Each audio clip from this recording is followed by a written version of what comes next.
Shalom, selamat pagi. Perkenalkan, nama saya Arnal Sule, kelas A12 dengan NIM 221118046. Pada kesempatan ini, saya akan menjelaskan mengenai konsep Tuhan, konsep manusia, konsep dosa, dan konsep penebusan. Kita masuk pada materi konsep Tuhan dalam iman Kristen. Pernyataan Allah. Yang pertama, wahyu umum. Pernyataan umum adalah Allah menyatakan dirinya kepada semua orang di setiap waktu dan di segala tempat. Contohnya alam. Alkitab sendiri menyatakan bahwa pengetahuan tentang Allah dapat diketahui lewat ciptaannya. Langit menceritakan kemuliaan Allah dan cakrawala memberitakan pekerjaan tangannya, terdapat dalam Mazmur 19 ayat 1. Yang kedua, melalui sejarah. Kehidupan bangsa Israel yang masih ada sampai saat ini, peninggalan-peninggalan bangsa Mesir yang memperlihatkan bahwa Firaun memang ada pada masanya, serta peninggalan-peninggalan sejarah yang lain. Yang ketiga, kesadaran hati manusia atau hati nurani. Setiap orang mempunyai suatu keyakinan bahwa ada suatu realitas yang lebih tinggi daripada dirinya. Walaupun bentuk kesadaran dan praktik agama berbeda satu dengan yang lain, tetapi manusia memiliki suatu sikap penyembahan kepada Tuhan yang harus berperan dalam hidup manusia. Yang kedua, wahyu khusus. Allah menyatakan dirinya secara khusus kepada orang-orang secara spesifik di suatu waktu. Melalui Yesus Kristus bersifat personal, dan melalui Alkitab bersifat proporsional. Pernyataan dan komunikasi ini sekarang hanya tersedia melalui tulisan Alkitab yang memampukan manusia memasuki hubungan dengan Allah. Dalam Alkitab tidak disebut tentang tunggal atau trinitas, atau tidak muncul secara langsung dalam Alkitab. Istilah ini digunakan oleh Tertullianus sejak abad ketiga. Penggunaan istilah ini untuk membantu seseorang memahami esensi Allah yang tampil dalam tiga pribadi, yaitu Bapa, Putra, dan Roh Kudus. Allah yang Esa itu bertindak serta menyatakan diri tiga kali dengan cara yang berbeda, sebagai pencipta, penembus, dan penghibur atau pelepas. Ketiganya tak dapat dipisahkan satu dengan yang lain.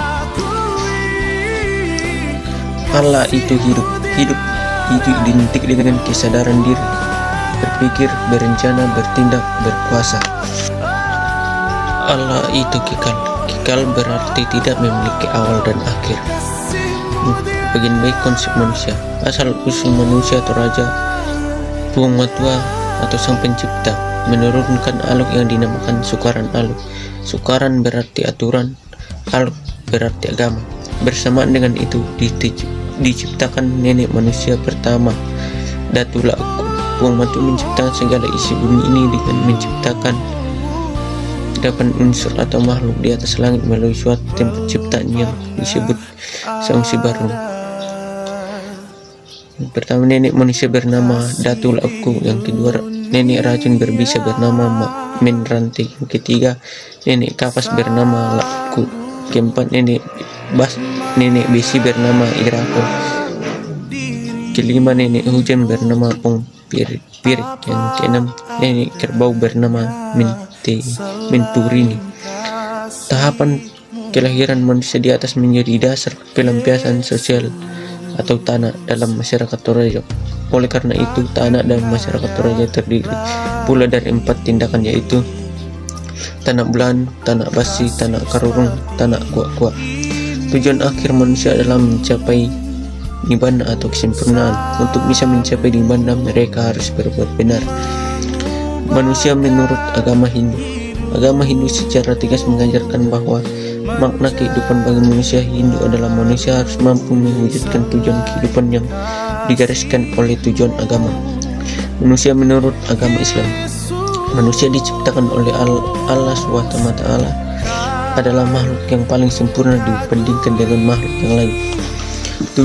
Tujuan manusia diciptakan beribadah kepada Allah, mendapatkan pujian dunia untuk masa depan akhirat, menjadi penguasa melakukan pembangunan bumi dan tidak berbuat kerusakan.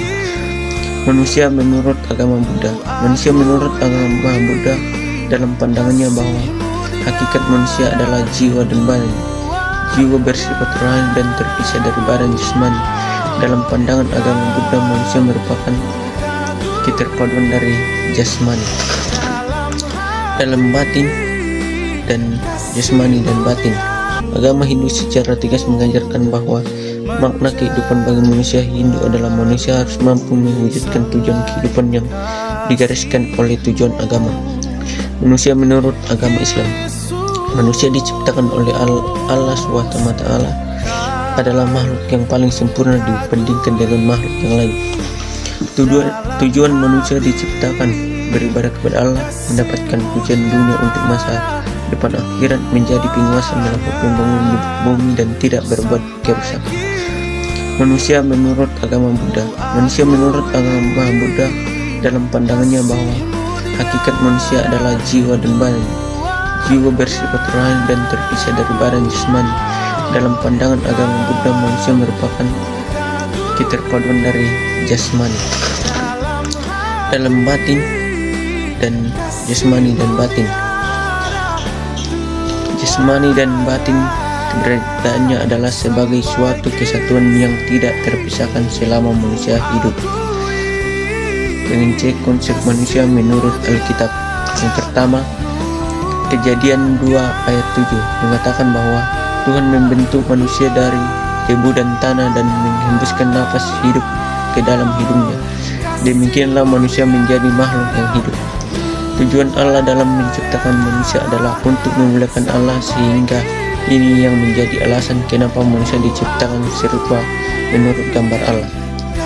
Ketika Allah membuat hubungan perjanjian dengan manusia, Allah menjanjikan rahmat dan berkatnya, sedangkan manusia harus menguasai alam dengan menyadari statusnya sebagai ciptaan di bawah kekuasaan kedaulatan Allah. Keempat, namun manusia melanggar perjanjian ini dengan memberontak terhadap kekuasaan Allah. Dalam cobaan iblis, manusia menempatkan dirinya di luar kekuasaan Allah dan menyembah ciptaan daripada Sang Pencipta. Oleh karena itu, manusia jatuh dalam penghakiman Allah. Kelima, dalam kejatuhan manusia dalam dosa, gambar Allah dan hati manusia tidak sama sekali rusak dan binasa, tetapi rusak sedemikian rupa sehingga manusia yang masih tersisa merupakan suatu yang cacatnya mengerikan. Sesungguhnya tangan Tuhan tidak kurang panjang untuk menyelamatkan dan pendengarannya tidak kurang tajam untuk mendengar. Tetapi yang merupakan pemisah antara kamu dan Allahmu ialah segala kejahatanmu yang membuat dia menyembunyikan diri terhadap kamu, sehingga ia tidak mendengar, ialah segala dosamu. Terdapat dalam Yesaya 59 ayat 1 dan 2, segala kejahatanmu yang membuat dia menyembunyikan diri terhadap kamu, sehingga ia tidak mendengar, ialah segala dosamu.